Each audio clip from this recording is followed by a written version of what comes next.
Hello, hello, and welcome back to day 23 of the 31 Days of Christmas Cards. I hope you've been enjoying all the unique creativity that has been shared every day of the month so far. Today I'm going to use this tree stamp to create a pretty scene. You'll need a top folding note card out of Sapphire Cardstock, and then you'll also need some white daisy, and I'll show you what we're going to do with this in just a moment.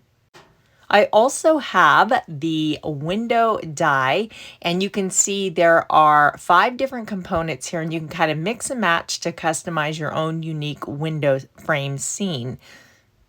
From the current mix-in paper collection, I have trimmed this piece down for our card front. Let me show you real quick the current mix-ins. These are all 12 by 12 double-sided papers that are designed to go along with Close to My Heart's current paper packs.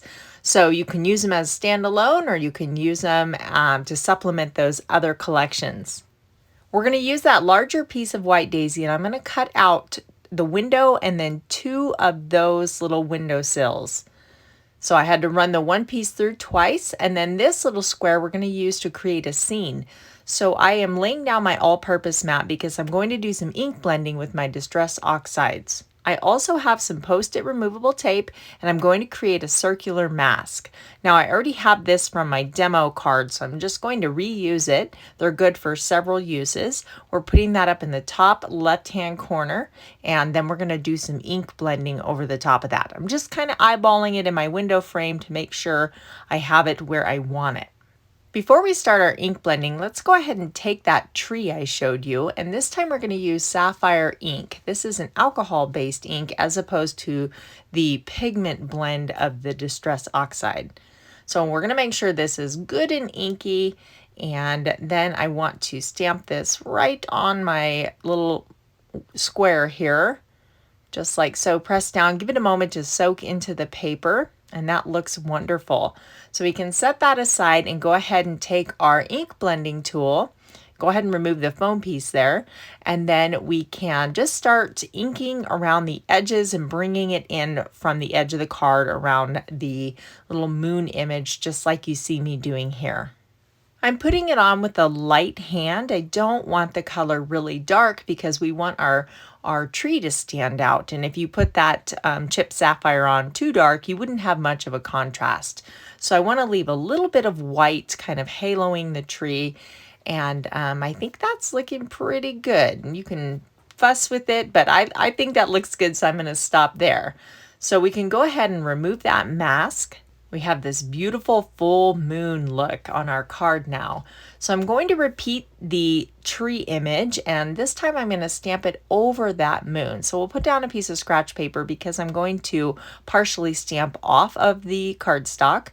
So I think that looks good. I want it a little bit lower, but still want the top of that tree in front of the moon. So I thought I was done with our scrap paper, but bring that back because no night sky is complete without a little starlight twinkle. So I'm using the clear shimmer brush, and I'm just going to tap that all over my little scene that we're creating here. So I'll hold it up in the light, and you can really see all the shimmer. And let's see, there it is. You can see all that pretty. It just looks like twinkly stars in the sky. From the Fancy Borders Thin Cuts, I've selected this piece, and I'm going to run it through on white glitter paper. So I cut this piece in half, and I'm reversing them so we get these downward sloping snowbanks. And I just think that white glitter paper is so perfect to create like a snowy scene. I'm going to use a little liquid glue so that I have a moment to move these around. The window frame does hide a little bit of our edge, so we have some room to kind of play with it. Now, I think that looks good, so I'm going to flip that over and cut off this portion that I don't want hanging out. Just trimming up all the edges so it's nice and clean. This square piece does measure about 3¼ inches squared. So now I'm using the foam tape. Now at this point you really could make a shaker card very easily, but I actually don't want to. I think there's enough going on in this card, and sometimes less is more. So just keep that in mind. Shaker cards are fun. Maybe you can make one of each and see which one you like better. But I'm still using the foam because I want to give this card some dimension. Earlier in this series, another design team member, Katie, created a card using this window die, and they were on the outside looking in. For my card, we're going to be on the inside of the house looking out. You'll see on the finished card that this pattern paper kind of gives the feel of wallpaper, and so I just thought it worked really well for this project. I'm just going around the edges really quickly with my Sapphire ink to finish that off, and then we can adhere it to our card panel. Now I did leave just the tiniest little 1/8 of an inch margin around the edges there, and now we're ready to assemble our window frame. Now we do need to add some foam tape to the top and bottom pieces here so that they're on the same level.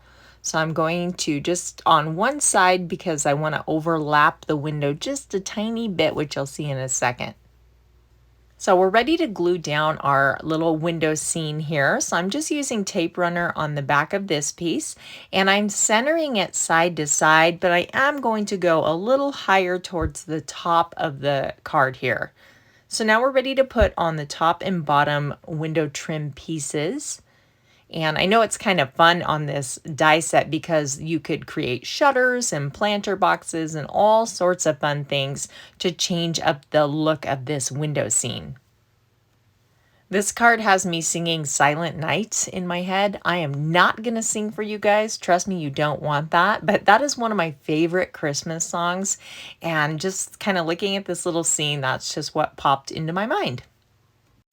So I believe it was my last video, we talked about decorating the inside, and so many of you do, which is awesome. I tend to get a little lazy, but I thought I'd put some of your suggestions to use, and a lot of you said that you stamp a sentiment inside the card, you stamp an image inside, and you also use a little bit of the pattern paper or the zip strips on the bottom portion. So I thought, why not try all 3 of the most popular suggestions?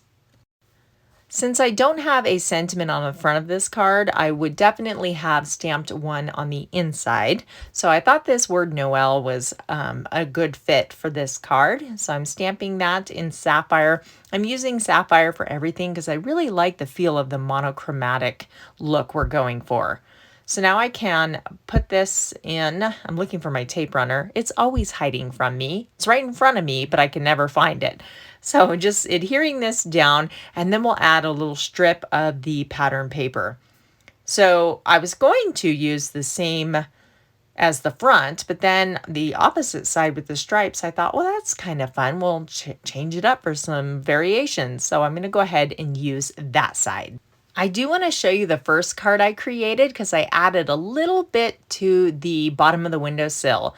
So I have stamped some holly leaves with white pigment ink and heat embossed those. Let me show you the stamp set real quick.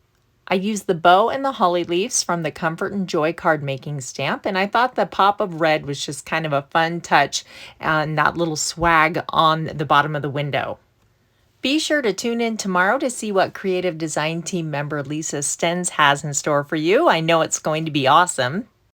Check the description box below for all the details. Thank you so much for watching, and I will see you guys in the next video.